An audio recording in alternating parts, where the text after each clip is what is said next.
Today's episode is brought to you by... Hi, I'm Jeff Goulding and I'm a Liverpool author. And I'm Kieran Smith, the Liverpool historian. Together, we've been working on a great new project, which is a book out later this year entitled The Untouchables, Anfield's Band of Brothers.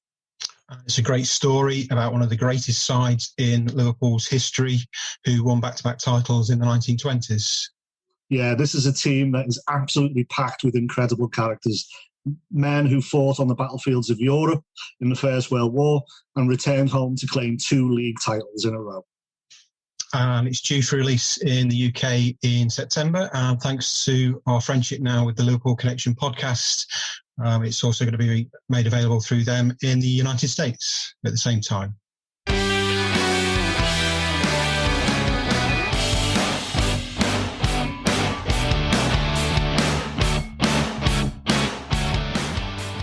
Hello and welcome to another edition of the Liverpool Connection podcast. I am Dazza, I've got Steve, and we welcome back a very, very good chat that we had last time, and I'm glad we've got him back on to discuss in depth a little more of what's been going on.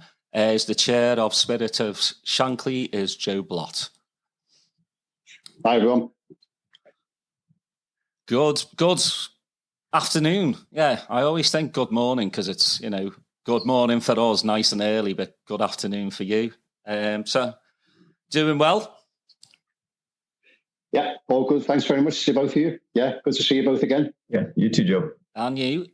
So, yeah, as I said in the beginning, lots to talk about.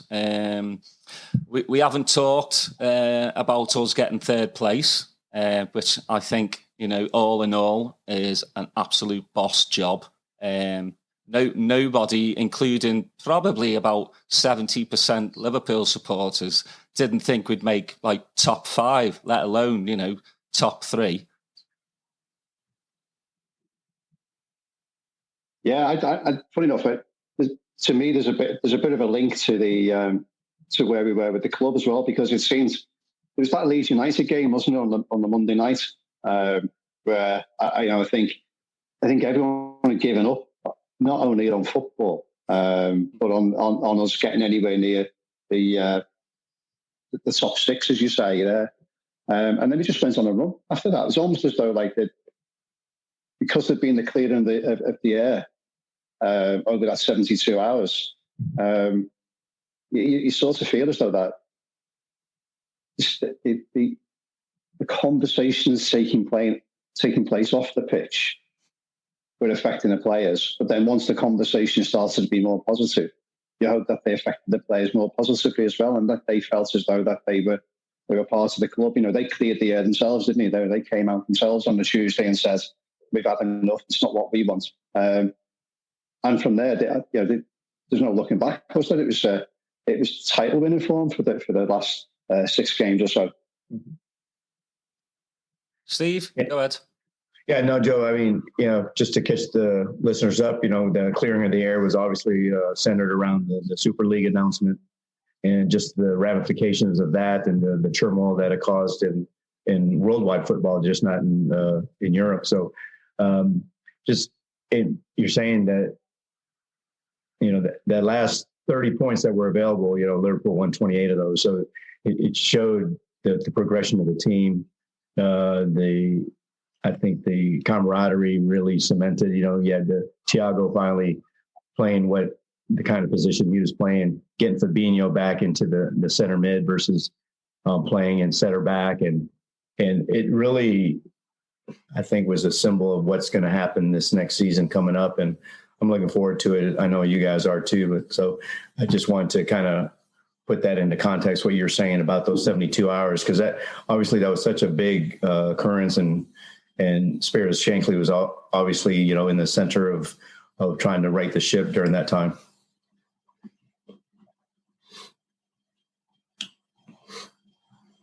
Yeah, it certainly felt that way, and I think, you're right.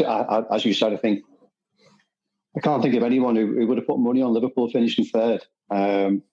But what a third it was! It was absolutely perfect. Mm-hmm.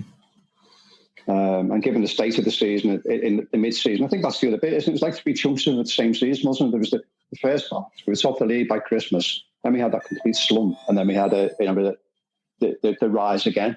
So when you reflect on the season, it was actually really good. It's just that we had that slurry of activity in the middle where the results just didn't go our way, and everyone just looked absolutely knackered. You're right about the team selection. Obviously the 2 centre backs weren't ready for Premier League football at the time. But then once they were, once Klopp had really sort of got his way into their heads, there was no looking back then. And I think the only improvement would have been had we had Henderson in midfield. Other than that, I think it was a more than satisfactory team, wasn't it? And the team certainly benefited and looked and created far more chances than I think belies some of the scores as well. Yeah, it was amazing how Nat Phillips, just grew up basically. We all know he's a decent defender. Did I think he was gonna, probably be our second best player of the season?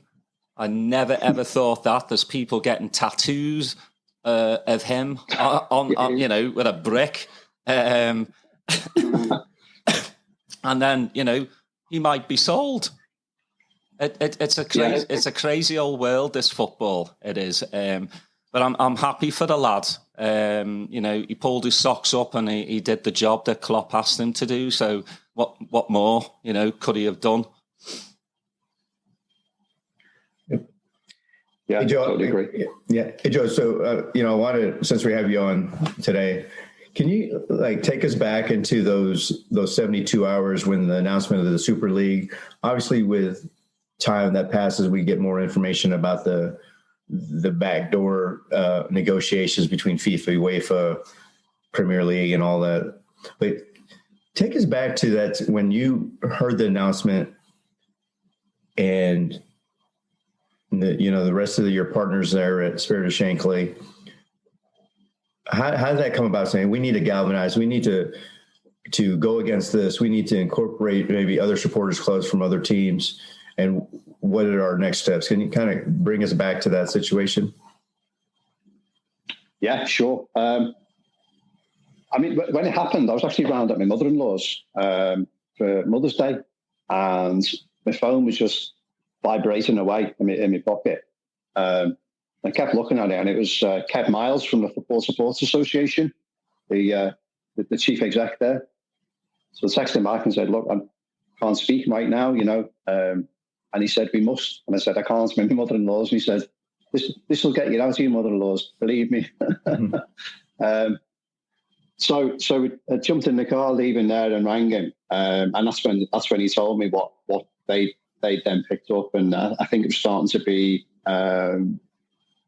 More was coming out in the Times on their Twitter feed, but that was the first we had, and it was absolutely gobsmacking, really, because I'd actually been in touch with the club every day the previous week over a whole host of different things, and there's no sniff or mention of this at all. So it's a complete and utter out of the blue. Yes, we'd had discussions about European Super Leagues in the not too distant past, but never a suggestion that it was actually going to be launched on a particular day or a particular weekend. So obviously, we've got our WhatsApp groups going on, and told the committee, and they were just all stunned by what was going on. I suppose the first conversations that I really had were with Arsenal, Tottenham, Chelsea, United, and City, and I think people probably think that's unusual that we would sort of galvanise, and it's not. Certainly in my time as chair, I've had that WhatsApp group going. It stems back particularly down to when Arsenal played Chelsea in Baku, when Liverpool played Tottenham in Madrid. When we were campaigning against getting more tickets, the price of the tickets, etc. we've kept that going. And I think I've always said that there's more that binds football fans together than separates us. And I think this was a prime example of that, because, the six of us were absolutely united in solidarity in opposition to what was going on, united in solidarity about how to approach it, in terms of getting statements out quickly and turning things around. And it's at those moments in time that you put a lot of trust and faith in the work that you put in before. So, if Tim from Arsenal takes the lead on something, that's absolutely fine. It's not about, the voice of Spirit of Shankly or something. He's doing that on our behalf, or if Dave from Man United supporters trust does it. And I think that's really important, and it shows, that anyone can speak from that group. And it gives a power then, because suddenly you're now not just talking from, Liverpool would say that, wouldn't they? United would say that. Well, actually speaking on behalf of 6 clubs now. And then beyond that, one of the other first phone calls I gave was to someone I'm sure you know, Dave Kelly from the Blue Union. So Everton Supporters Trust. Someone who was just wise, I think, and obviously not in the Big Six, but fully understands the impact of it. So taking his advice early doors was really good. And again, for many people, they say, well, why is a Liverpool fan speaking to an Everton fan about something like this? But again, that's what we normally do. And it's at these moments when those alliances and allegiances really come together. So the Sunday was like, just crazy. What started out as just, as I say, literally going to my mother-in-law's to wish her a happy Mother's Day was then just completely and utterly taken over. And there was silence, wasn't it, from football in general, silence from the clubs in particular. And it was only was it around 11 o'clock UK time that the club started to announce that they were in the Super League and that they had gone into it before that. It still felt like a little bit of speculation. So, we were dealing with this from literally 12 o'clock midday here through till about 1 a.m., 1:30 a.m. the following morning. Because we then had to respond, obviously, individually then to what the individual clubs were saying. So that first sort of 12 hours or so was just complete and utter chaos. And then as we moved into Monday, you could obviously see the groundswell of opposition. So I think the first part was like, what would the Big Six say? And the Big Six fan groups all stood up together to say they didn't want it, which I think was powerful, because we could quite easily have said, well, it's our team. We're going to do what we want to do and go into Europe. But we stood solidly together, particularly about the non-competitive nature, that, it was just driven by finance. And, the whole thing was just something that we didn't support, particularly it would collapse the pyramid of football in the UK. And damage football forever in the UK, and we couldn't have that. I mentioned Kevin Miles before from the FSA. He was obviously galvanising the other 14 clubs as well in the Premier League to get their views, but obviously as well from the Championship, because they would be impacted on this, because let's be honest, when you take money out of football, then it affects everybody all the way down to grassroots level. So that it was a huge impact for the wider football family. So the Monday was obviously trying to pick up details from the club. The club, I think about mid-afternoon, said, you want to take a call from us? And we said no. You should have rung us yesterday and spoke to us. It's one of those situations again where silence doesn't help. They could quite easily pick the phone up to us. They know us well enough. We might not agree with what they were saying, but at least we could have had a voice, which I think leads on to where we are now. But that's as was then. They didn't speak to us. And I thought a few things just came together on that evening. Firstly, there was obviously the Liverpool Leeds game. Silence from the football club, but it was inevitable that Jurgen Klopp and James Milner, who was captain for the night, would have been asked about it. Mm-hmm. And they were just like literally thrown under a bus. And they're employees, at the end of the day. They weren't pundits like Carragher and Neville who stood up against it. But, that must have been tough on Klopp. It must have been tough on Milner to say, we don't agree with this. We don't agree with what our bosses have done for us. And then, when Henderson led the team the following day with the Instagram accounts saying that they were in opposition, for me, it was like the stars were starting to align then, where we, going back to Shankly's famous quote of the Holy Trinity. What we had was outrage from the fans, we had outrage from the manager, outrage from the players, and the Holy Trinity of the three of us being together was a hugely strong collective. And, it just showed just what the power of those three are when we get momentum going. And of course, leading through to the Tuesday, then that's when, it was like a pack of cards then. But I think it was inevitable that Chelsea and City would fall away. To be honest with you, they're so rich anyway. They don't really need the European Super League, but what they didn't need was the grief that was clearly around it.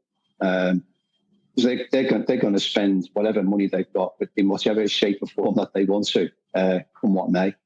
Whereas for Tottenham, for Arsenal, for Liverpool, it was like a big deal. We did need that money. But as soon as they fell, it was a pack of cards then. And, clearly, probably what I haven't said is that, the number of, as I say, WhatsApp groups, the committee speaking, and we were pulling together the strategy to deal with it. And, clearly one of the things that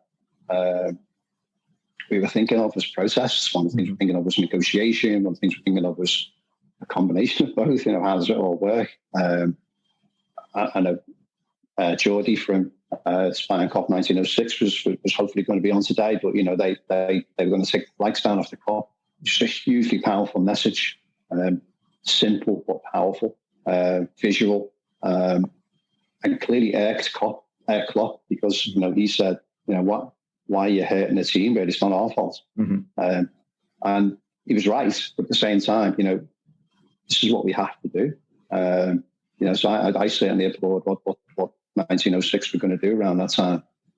And then, we just think that the news began to trickle out then, didn't it? And, what we had was the withdrawal from the European Super League, but that was great. So that was an achievement of itself. But, the relationship had been significantly damaged as a consequence of those 72 hours. And, that's where the reparation then had to begin. But was it reparation? I think at the time we went for a vote amongst our member base then to say, I was going to carry on talking to them. Yeah, I was going to mention that. Sorry to interrupt that. There was such a key vote that you guys had right after that about, do we want to continue with FSG? Do we want new ownership? And so that was worth the price of my annual dues, just to be involved in seeing how the machinations are, in the background are going on with the Spirit of Shankly and the spying people to say, hey, obviously there's a lot of FSG divides a lot of opinions, right? So I think that was the first main vote that you guys had. So do we continue down this FSG path? Did that surprise you, the way that turned out? No, I don't think so. Because I think we read it quite well. Not only had discussions with 1906, we created like a little group amongst us with the Liverpool Disabled Supporters Association, with Cop Out, the LGBT group, and the Merseyside branch of the official supporters club. So we kind of got a sense of feel where they were at as well. And whilst there was elements of protestation around, I think that I got the sense that the majority of fans felt that it was number 5 in a series of hopefully of 5 cock-ups that FSG had done. But there was enough credit in the bank for them with a lot of the other stuff that they'd done. But we just felt as a committee that wasn't for us to make that judgment, because this was so big.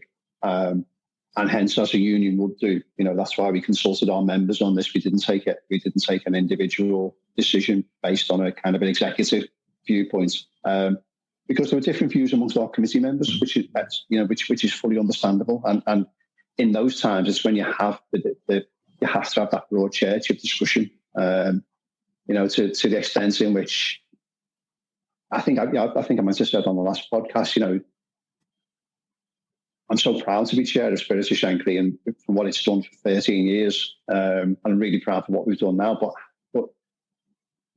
when we challenged Hickson Gillette in particular, would the approach that I have as chair being right for them? And I don't think it would.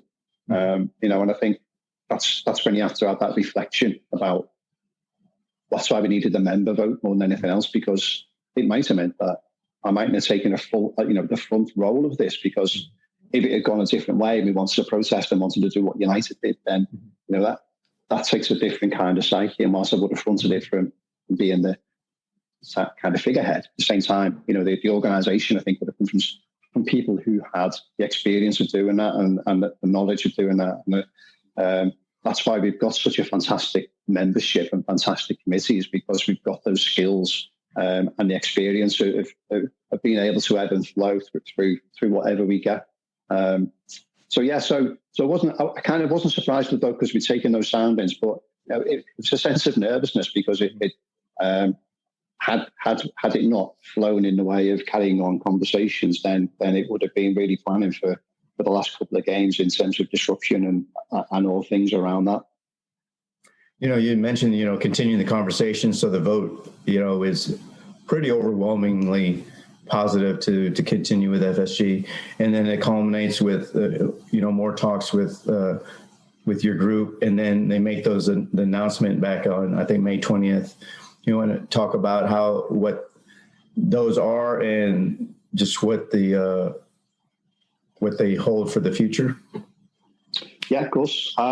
So when with the mandate that we had, we got into the room, and it literally was a room this time as opposed to just virtual. But we were at Anfield with club representatives at a local level.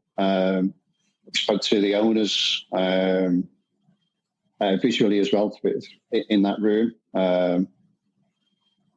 They on that conversation appeared far more apologetic and far more sympathetic to the way that we were and reflective of what had happened. I think more so than the video that John Henry did, which I thought was, A, it was too late, and B, it's hard to do those things because there's so many interpretations when you do those. So, so speaking to them, literally face to face, you see a very kind of different approach. And they delegated full responsibility for negotiations to the local team, which helped, so it doesn't slow things down.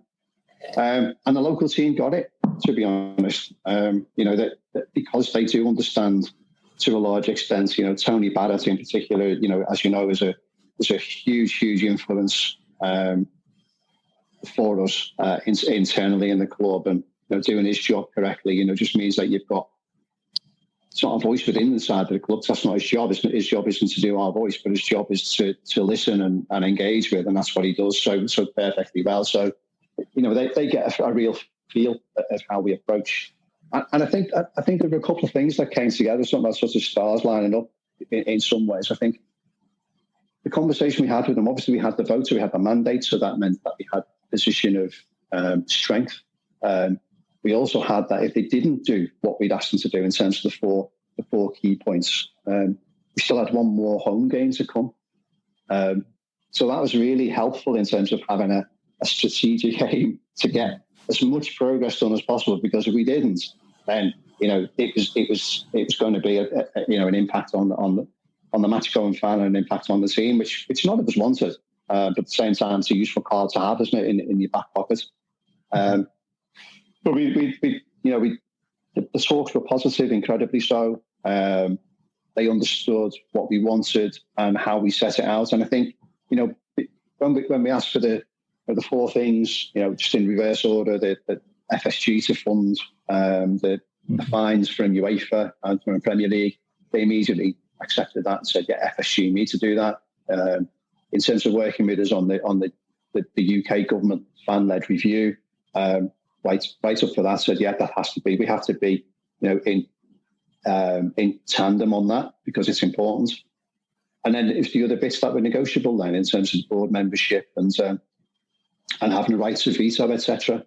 And it was really in conversation that we came up with the proposals that we now have and that we've now got a mandate to proceed with, which I think go beyond what we asked for, because we asked for board membership. And it's funny, it's only when you like you guys, look, I'm just an ordinary Liverpool fan, and all I want to do is to follow Liverpool till I die, and I just want to see us win everything.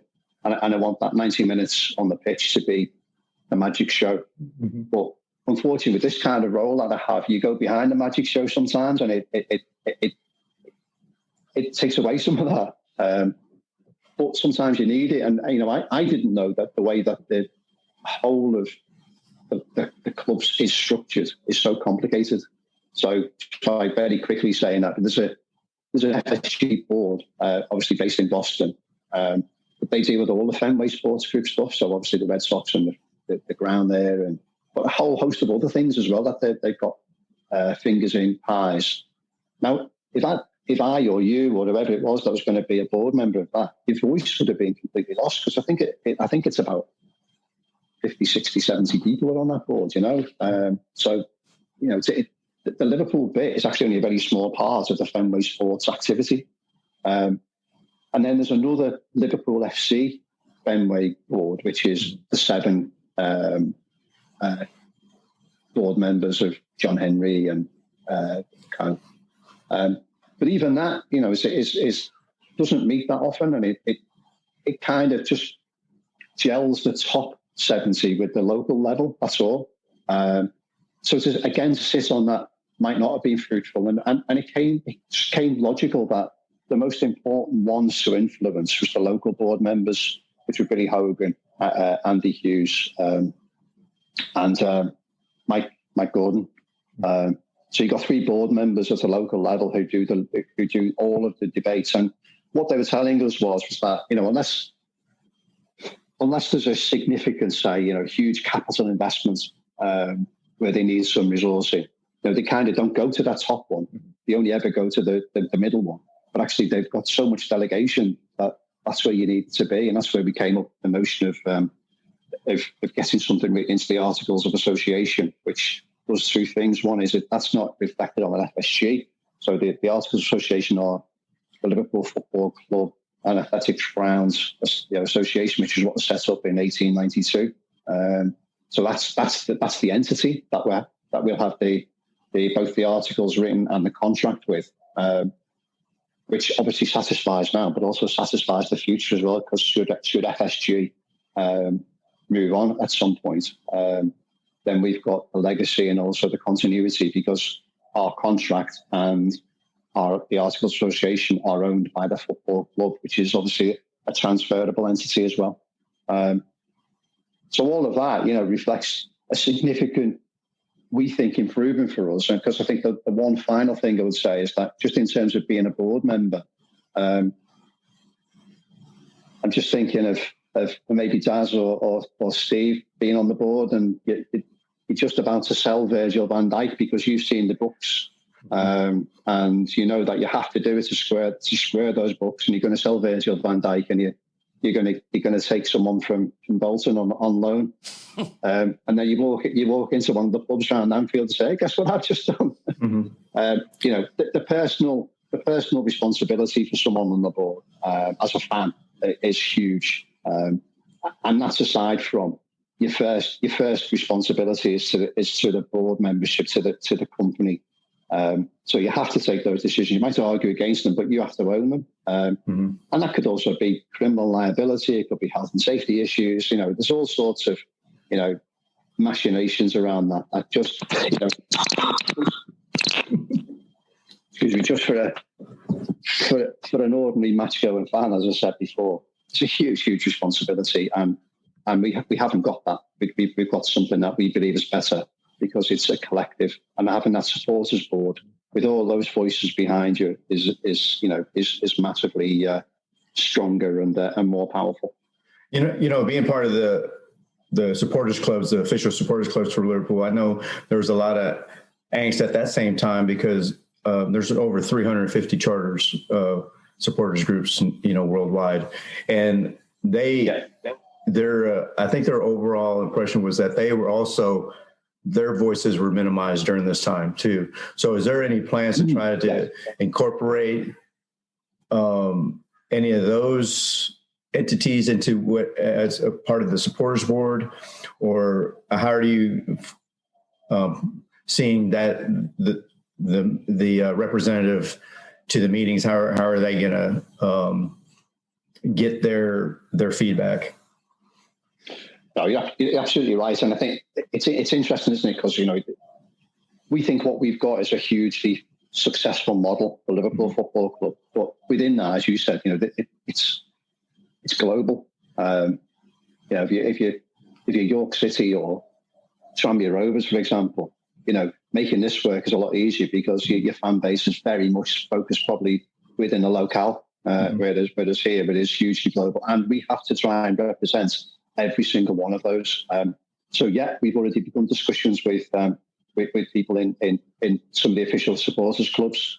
I mentioned before about the Liverpool Disabled Sports Association, Cop-Outs, the women's team, and 1906, and other groups. But we've already had conversations with them about how we can incorporate as many voices as possible within that supporters board, so that we are reflective. And I think it's important.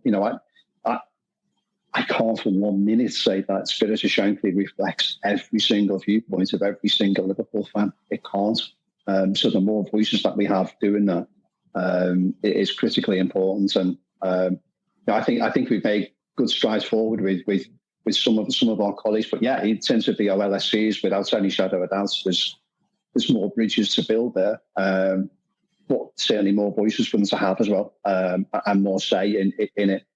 I think that just one thing I would say about the supporters board is that it actually does two things really. One is it's obviously binds a lot of us together, but secondly, it's going to be far more strategic.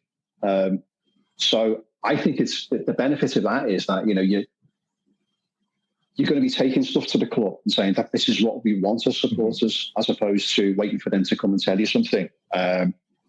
And underneath that, there will be working groups which will look at ticketing, ticket prices, equality and diversity, match day experience, those kind of things. So clearly other people will be able to feed into these, which will then feed into the supporters board, which will then feed across to Liverpool through the management committee. So I think there's other ways in which I think if you don't get a position on the supporters board, doesn't mean to say your voice isn't going to be heard, because there'll still be other groups that we will obviously use as sort of task and finish type things to improve the fan engagement, fan involvement, but more than anything else about the influence on the club itself.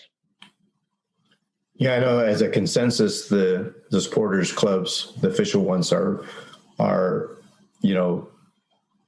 very positive in all the efforts that you guys have done on the ground there in Liverpool, because obviously we're not there, we're not that close, geographically to be able to sway any opinion. So, but, we definitely watch what's going on, and, the results obviously speak for themselves, being on the board, being able to have clear input to the organization itself. You guys, what you've done is well appreciated and very supportive from out here. No, thank you. And I think one of the things that we try to demonstrate to the club, and actually try to demonstrate really to as wide an audience as possible, is that we are a mature union as well. So I don't know if you saw the slide deck that we did for our members when we were telling them about what the deal was. We did a very similar one to the club itself. And I think they understood that as a supporters trust, which is what we are, as well as the union, we take our role absolutely seriously. So we've got governance structures within what we do, which don't hamper what we do, but they're just the right way to do things. So it's not just a group of individuals who come together every now and again just to have a rant and a rave about certain things. We've got our ways of dealing with things. We've obviously got the two strands of being a supporters trust are about how how to get the supporter voice out there, so manage the supporter community, but also to do the wider community. So all of the work that we've done in terms of fan support and food banks, setting up the food pantry, delivering food during the pandemic, mental health work we've done, all of that, is a solid approach in terms of what we can do as a supporter organisation. And one thing that people might have noticed, because I know, and I do understand this, by the way, why should Spirit of Shankly represent me? I do get that. It's a very valid question. But I would say that's what unions do. But I think it's also important that we reflect on that, to say that we can't just make assumptions about it. So one thing we've done is that in terms of the Articles of Association, when we agree that with the club, it won't be that it's with Spirit of Shankly. It will be with the Supporters Trust. Because if Spirit of Shankly, for whatever reason, isn't the recognised Supporters Trust in 1, 2, 3, 5 years' time, then it's not the articles don't break down as a consequence of us not being there. Mm-hmm. Oh, it's frozen. Well, that's why we get Joe back on. This is all, the efforts that they really put forth since the announcement of the Super League, and then coming back, they put so much time and effort, and they had the passion there, and that I think is really representative of a majority of the Liverpool fans worldwide. Is that we don't like the Super League. We want to be represented. We want the club to be act in a way that represents the city well. That represents the fans. Obviously we can't go back to the grassroots days, but we still want to keep that in mind when they're making decisions about things. So if you look at the silver linings of this whole thing, just the positives that have come out since the Super League announcement, I look forward to seeing some of the things, especially the fan-led reviews of the game. I'm interested in seeing what that's going to look like. What issues they're going to tackle. Obviously, you mentioned a couple of things like ticketing and diversity, but I'm sure there's a lot of other things that that can be looked at as a social issue, within football itself. There's Joe there. Hey, Joe. Hey, I'm back. Well, Joe, we've discussed before, me and you, some people just weren't understanding what was really going on. Because I remember telling you a couple of people were just going, how can they be on the board, when they're not really part of it? And I think quite a lot of people were just not understanding, what was really happening. Because, when you get on Twitter, that's when you see, the ugliness of people coming out and going, this and that with the Spirit of Shankly. They don't speak for me. How come they're sat on a board, multi-million dollar industry, and they're sat on the board. So I understand what your take was. I'm not going to say the words that were used, apart from capitalists.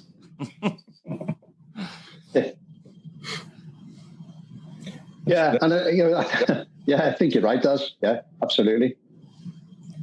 Yeah, it's just.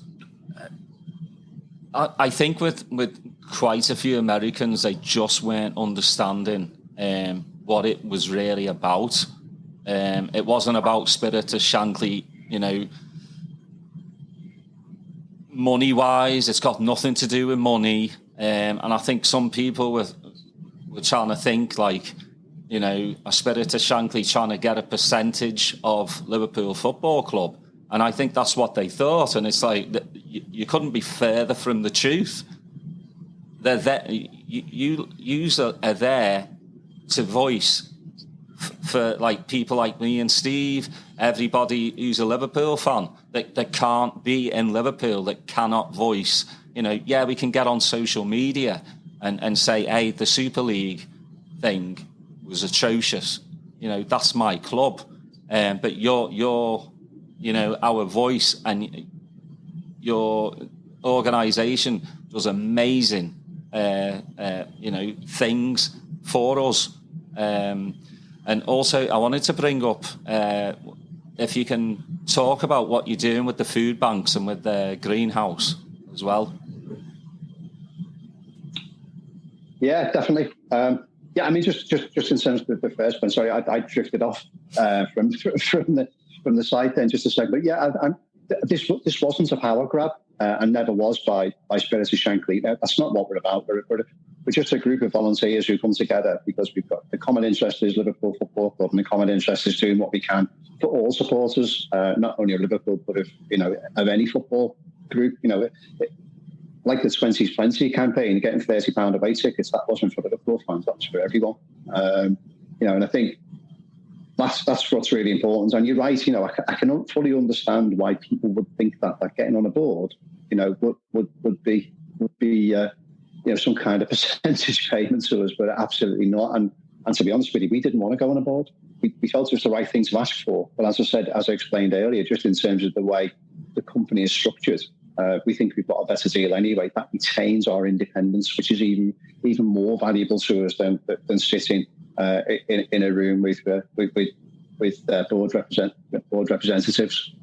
I think in terms of where we are with fan support and food banks, I mean, obviously that's just gone from strength to strength in terms of the work up and down the UK. And I mentioned Dave Kelly before. You know, that's where the strength came from Ian Byrne and Dave Kelly coming together from Liverpool and Everton point of view, setting that up. And you know, now we see it virtually at every football ground, not only in the Premier League, but into the Championship as well. You know, it's just a sorry state of affairs, of course, but if we didn't do it, you know, goodness knows what the situation would be now. What the fan support and food banks wanted to do, though, was kind of have a legacy as well. Because one legacy would be to stop food banks whatsoever, but another legacy is actually to re-engineer the way that food is distributed in the city. So the food pantry notion is that an individual who wants to can become a member, and they just become a member for free. But what they then do is pay £3.50 for their shopping. And that shopping is probably about £20 or £25 worth of food. But you don't just turn up at a food pantry and get a bag of food given to you and say, there's no choice in this. What we want to do is create a dignified way of someone to go shopping with their £3.50. So what we've got is we've got both of our vans, but one of them's got a big awning. So when we set up, we've got 4 setups, and I'll talk about the fourth one, the greenhouse one you mentioned specifically in a second. It's like a market stall. So it's all set up in a way that you would see any market in any town situation. So all you see is people going to get the shopping. You don't see people queuing up because they're skint. It's anyone can go. And if you want to spend £3.50 and you're loaded, then do it. You want to pay £3.50, you're skint, then do it. There's no distinction. You're not getting vouchers. You're not getting sent there by the employment agency or anything else. There's no stigma attached to it. You just go in shopping. In terms of the greenhouse one in Tiber Square in Lodge Lane in Liverpool, and people will be aware of Liverpool 8, and it's hugely mixed culture that it has. And the greenhouse, for example, there are 38 different languages spoken within the nursery that's based there. It shows how diverse that community is. Very different to where I live here, which is basically working class and middle class white people. This is hugely different, and we wanted to get in there to do 2 things: obviously help the area, but B, also for us to get an understanding of the diverse cultures as well. Because if you listen to Howard Gale, I know you've had him on the show, he was adamant that, people can't afford to go to a match from Liverpool 8. They don't have the same alignment with Liverpool FC than they do in L4, and that's terrible. It's part of their city, part of their culture, part of their heritage, and that's one thing that we want to do: try and kind of outreach it with the club, as it were, to do that. And the foundation have done the same thing. They've got football, soccer skills at the Greenhouse project as well. But I mean, the project itself is absolutely ideal because it's got a market square. It's got something called Tiber Square. So when it's set up on there, it is just looks like any Saturday market, but it's on a Thursday. Just looks like any Thursday market that you'd see anywhere in the world, really. And what we've done as Spirit of Shankly was that we've fully funded the food pantry on the Tiber Square Greenhouse project for the next 3 years, because we just felt it was a natural extension to the food bank. But as I say, far more dignified, no stigma attached, but also a legacy for the contributions that you see, that you does, and for the thousands of other members that we have in Spirit of Shankly. It's a real legacy, and I think sometimes it's in the telling, isn't it? So what do you do for me? Well, you spend £10, the 60 pence of that goes on the Love Admin company who process your payment. That's it.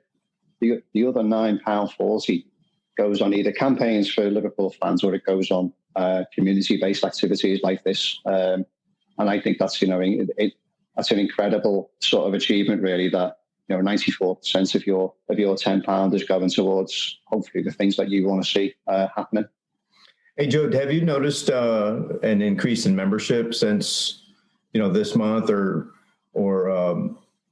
in the last year and a half through COVID, knowing that you're still out there providing food bank things? Maybe that's a way that people were able to participate without being able to get out themselves.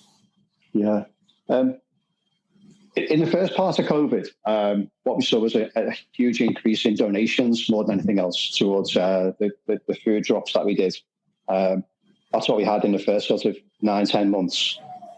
What we've had lately, though, was a huge increase in membership as well. So it's just certainly since Christmas, but certainly since the ESL, there's been a steady growth on a week-by-week basis of new members, which is fantastic. And I think that's the bit trying to get across to people is to, your money is actually going to make a difference, and it makes a difference to local communities. So it's not just going into campaigns of leaflets and flags and banners or whatever else it might be, whatever we need at any one point in time. We're actually making a difference to some of the most deprived areas in Europe within Liverpool. And I went to the Tiber Square one last Thursday. It starts at 10 in the morning, finishes around 1 o'clock, and there were 135 people went through and bought food. But what you got to think about, of course, is that not just 135 people, many of them will have families as well. So you can almost quadruple that, and think that on that day, you helped nearly 400, 500 people, which is just fabulous. Mm-hmm. Yeah, it's a shame that we need them. Especially the pandemic has put families, lost jobs, everything, lost family members. But it is sad that we have to keep doing these food banks.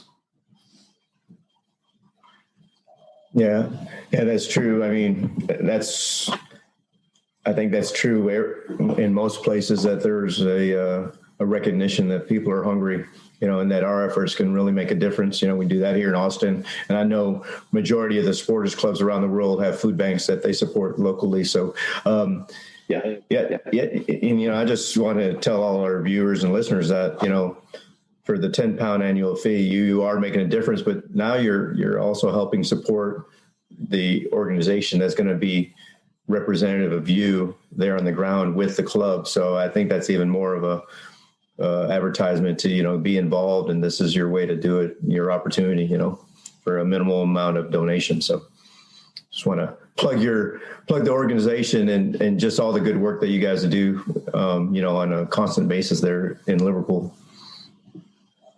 Well, I mean, we've seen what, football fans can do All we have to do is the Man United Liverpool match. Fans, United fans have just had enough. At least you have a dialogue now, Joe, with FSG, while it seems like United with the Glazers, it is just nothing. It's like he just, one of them just showed up just to show up. And you can see how angry they were, So, again, I'm really, really glad that we finally have a voice for all the football fans, because especially this season with no football fans, I think we've got a bit of more leverage than we ever have before. Because, again, we've always said it, football without fans is crap. Yeah, I agree with you, Daz. And I think, I thought we did, to be honest with you, have a good liaison with the club on the Friday before the ESL announcements. But I think our potential now is massively better than it was then. You mentioned United, and I think that you're right. And I think you have to pinch yourself sometimes and say that you've got to seize the moment. We said this to FSG. This is your big moment to do something that is radical, do something as leadership, and actually demonstrate that you do believe in the football club. And I think, to be fair, they've stood up to that, as we have, as fans. Because you're right, United fans are banging their head against the brick wall with Glazer. Arsenal fans with Kroenke, Tottenham fans with Levy. The despair, I mentioned the WhatsApp group before, and I'm saying, but this is what we're doing. And they're going, wish we could. We can't even get a bloody manager because we can't. There's no sense in what's going on. It's just, they won't talk to us. They're just ignoring us. And the campaign they've got of Kroenke out and Levy out and Glazers out. Don't forget Newcastle. Well, that was I was going to mention. Funny enough, in terms of we had an FSA meeting, Football Support Association meeting on Monday night, and that's even more depressing. Oh, yeah. You're right. Newcastle. Read into that, and then Leicester have got a very good relationship with theirs. But that was a kind of forged them out of a a really difficult situation with their previous owner, wasn't it? And that symbiotic development was fantastic. But they've had a checkered past before with their owners. It's never an easy ride. So I think that's why we've got to seize this moment, make the most of it. But as I said before, really try and get a legacy out of it so that new owners come in, a new SLS comes in, or a new supporters trust comes in. But everyone knows this is what we talk about, and we have more than anything else. And I'm not sure I mentioned this before. I think it's not just the voice that we've got; it's actually that ability to say no. The mad thing is that those 5 different things that have gone wrong with them, the Fairlow, with the trademarking, with the ESL, etc., we've basically vetoed what they did. Mm-hmm. What we're saying is, give us the veto in advance, and it makes life for everyone far easier. So if you have a veto over a ground share or a ground move, much better that than announcing that you're actually going to move to Skelmersdale or something. Just take it as read that it's not going to happen, and then everyone's life will be far easier. And we don't need to know the ins and outs of how many dollars, how many pounds that you're earning from a particular sponsorship deal. That's the job that you're employed to do that. But from a supporter perspective, just give us those advance warnings of things you're going to do, but also give us the power to say no, and they have done. And I think that that's the next phase really in terms of shaping up just what that golden share would look like. I'll be totally honest with you, because at the very beginning when Spirit Shankly had these proposals, I think a lot of people got caught on the veto aspect of what was happening, and they were thinking that why are they involved in the high level financing of decisions, right? And I'm like, I don't know if that's going to work. I don't think that's actually the premise of that proposal. So I'm glad you're here to eliminate any of those kind of questions that people had about that part of it.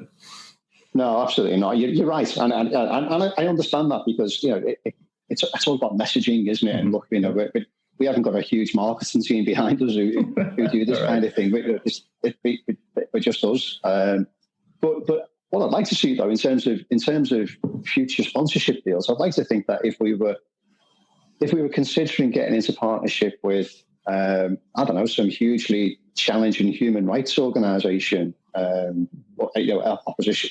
opposition to human rights, doing the absolute opposite. I'd like to think we'd have a voice in that. So I'm not saying don't get into partnership with, so we can say no to, I don't know, Coca-Cola, like Ronaldo did the other day. But I'd like to think that if we were getting into partnership with, some hugely terrible organisation. I mean, look at you mentioned Newcastle, with getting into payday loans.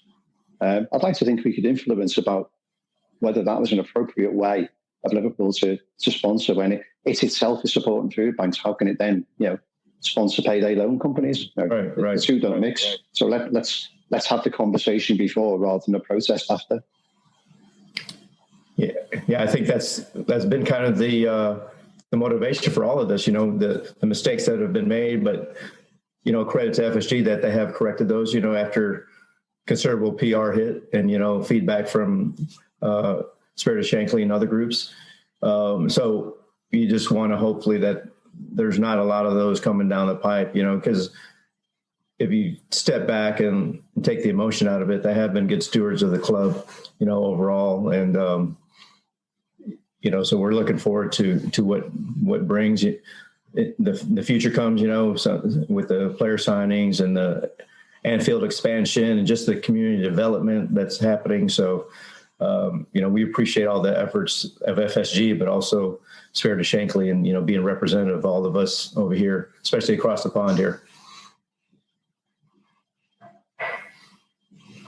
Yeah, thank you. And Joe, I hope you never have to go in a pub and tell your mates that Liverpool are selling Virgil van Dijk, because you won't get many free pints. No, absolutely. No, and thankfully, with the deal we've got, we won't have to do that as well. Yeah, that's right.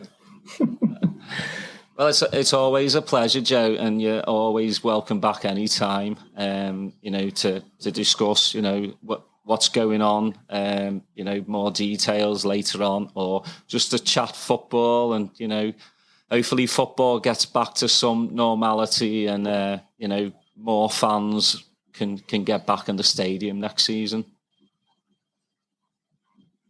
Yeah, fingers crossed, and let's do what we all want to do, is just cheer on the Reds to even more Premier League crowns and Champions League crowns.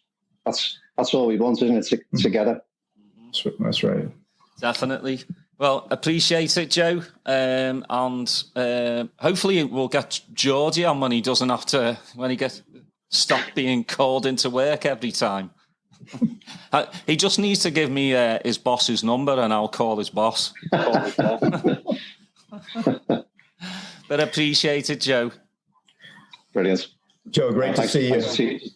Thanks to you, Steve. Thanks to Daz, and thanks to everyone, all of our members, in across the pond there, who've obviously backed us and given us a huge mandate to go forward with the club. And in the same way that FSG are stewards of our club, we believe ourselves to be stewards of your wishes, and we want to do that efficiently and effectively.